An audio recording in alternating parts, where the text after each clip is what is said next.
no recuerdo exactamente la fecha, pero desde el 2013 estamos integrando grupos técnicos de trabajo para ver las distintas iniciativas que estaban en comisiones y posteriormente integramos algunas discusiones con algunas organizaciones no gubernamentales y en un siguiente paso acordamos las presidencias tener una reunión por la complejidad de la materia, tener una reunión con funcionarias y funcionarios, sobre todo particularmente los ámbitos en donde tenían que prácticamente enfrentar los nuevos preceptos de esta ley. No voy a abundar la circunstancia en la que se encuentran los centros de privación de libertad, sean federales, sean de alta seguridad, sean locales, sean varoniles o femeniles, pero es del conocimiento público y además de manera puntual tenemos cada cierto tiempo las diversas recomendaciones e informes que en estas materias la Comisión Nacional de los Derechos Humanos nos viene dando prácticamente en 2 veces, 3 veces al año, en diferentes materias. De tal manera que las discusiones tenían que necesariamente tomar en cuenta también el mandato constitucional a partir de los cambios que nuestra Constitución sufrió en 2008, para dejar atrás un sistema inquisitorio y entonces entrar en una dinámica distinta del país, de un nuevo sistema garantista al derecho al debido proceso legal, que permitiera la instauración de juicios orales, que además junto con la reforma de 11 de junio de 2011, prácticamente estamos frente a un nuevo marco jurídico sustentado además que con la obligación de que estas reformas tuvieran un enfoque desde la perspectiva de derechos humanos. Eso fue lo que privó en todas nuestras discusiones. Las discusiones a partir de 2013, todo el año pasado y antepasado y lo que va de este año, con las autoridades no fueron tan fáciles. Había resistencias, pero también yo tengo que reconocer que esas resistencias, las dificultades, como por ejemplo, con el primer órgano desconcentrado de readaptación social, recordaremos, se vino lo del Chapo y bueno, esos funcionarios se fueron, llegaron otros, pero fueron situaciones muy complejas, porque había resistencias hacia los nuevos cambios, totalmente comprensibles esas resistencias. Sin embargo, la propia situación crítica, también evidenciada en distintas coyunturas en el país, nos llevó a animarnos a todas y a todas a hacer un trabajo escrupuloso, el mayor consenso posible, apegado siempre a la Constitución, apegado siempre a la normatividad inscrita en el derecho internacional para que podamos tener una sola ley en el país que regule, que norme la conducción de cómo se tiene que llevar en la cotidianidad el trabajo de los centros de privación de libertad, en el marco que nos mandata la Constitución. Hoy estamos finalmente presentando un proyecto de dictamen de la ley de ejecución penal, la Ley Nacional de Ejecución Penal, una sola ley en el país, una sola ley que se tiene que aplicar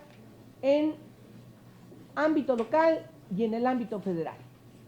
Una sola ley que no es menor, es trascendental porque además está enmarcada, insisto, en la reforma del 2008 y tiene que entrar en vigor justamente dentro de alrededor de 50 días más. Entonces, yo quiero señalar que si bien en la revisión todavía anoche de nuestro propio trabajo, pudiéramos incluso encontrar, si me permite decirlo, presidenta y presidente,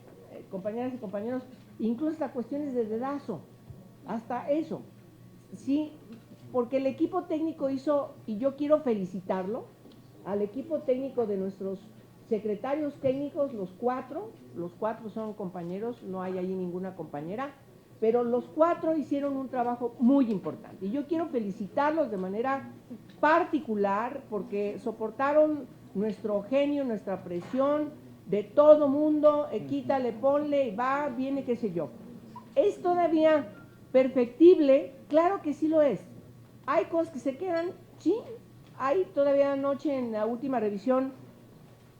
había una cosa que podíamos incluir. Sin embargo, desde mi punto de vista, y agradezco también la voluntad política de las autoridades, sobre todo las que tienen que cambiar,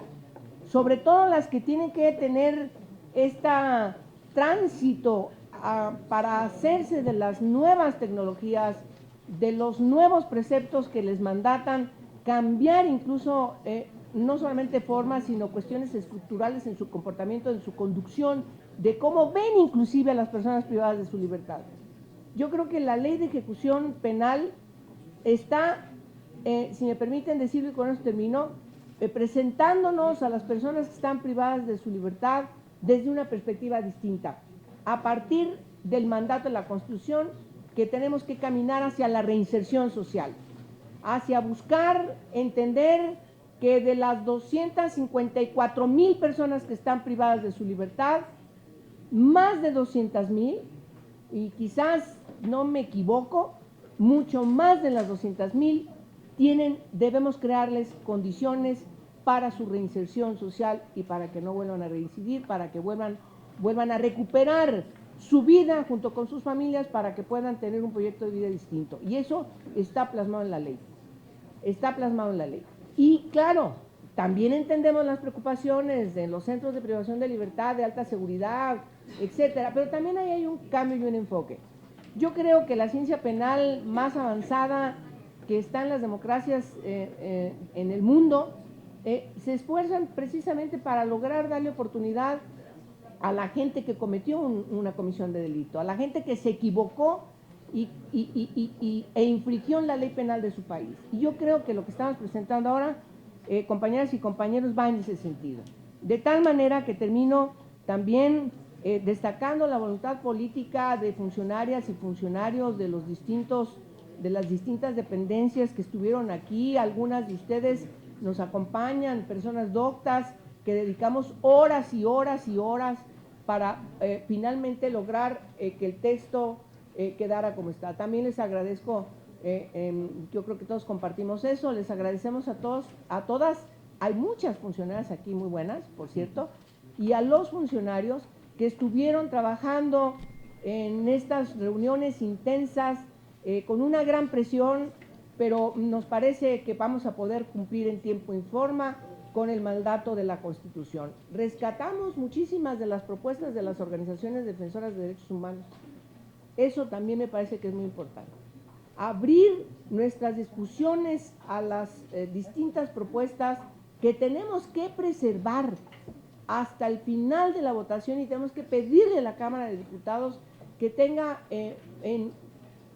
importantemente visibilizada estas preocupaciones para que las sigan apoyando. Pues me parece que eso nos permitirá que al 30 de abril tengamos esta ley tan esperada, tan motivada, para darnos una perspectiva distinta, para cambiar este enfoque de cárceles, de prisiones, a centros de privación de libertad inscritos en la reinserción social. Son dos cambios sustantivos importantísimos, y con eso termino, presidente. Muchas gracias por permitirme la palabra.